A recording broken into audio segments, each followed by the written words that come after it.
नवनवीन व्हिडिओ पाहण्यासाठी व आमच्या सोबत राहण्यासाठी चॅनलला सबस्क्राईब करायला विसरू नका।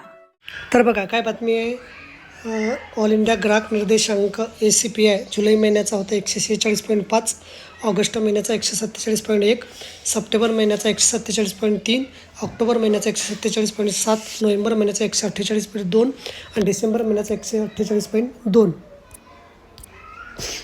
वरील निर्देशकांचा विचार केला असता सरकारी कर्मचारी व पेन्शनधारकांना दिनांक 1 जानेवारी 2026 पासून 2% वाढ निश्चित झाली आहे। त्यामुळे एकूण महागाई भत्ता 58% 60% इतका होणार आहे। सदर जाहीर करण्यात आलेल्या सूचनामध्ये नमूद करण्यात आले की भारत सरकारने दिनांक 3 नोव्हेंबर 2025च्या संकल्पाद्वारे 8व्या वेतन आयोगाचे गठन केले आहे। आयोग संदर्भात इतर आवश्यक माहिती dcps.government.in या संकेतस्थळावर माहिती उपलब्ध करून देण्यात आलेली आहे। तसेच सदर आयोगामार्फत कार्यरत असणाऱ्या कर्मचारी, पेन्शनधारक तसेच संघ संघटना, जनता इत्यादी मार्फत विविध विषयावर आपले मत विचार मागवण्यात आले आहे। सदरचे मते नवीन वेतन श्रेणीमुळे इतर घटकावर होणारे विपरीत परिणाम तसेच तज्ज्ञांचे मत यावर विचार विनिमय केले जाणार आहे।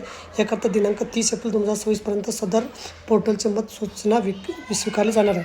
तर बघा, अशा प्रकारे अत्यंत महत्त्वाची माहिती आपल्याला समजली असेल। व्हिडिओ सुद्धा आवडल्यास लाईक करा आणि शेअर करायला विसरू नका। धन्यवाद।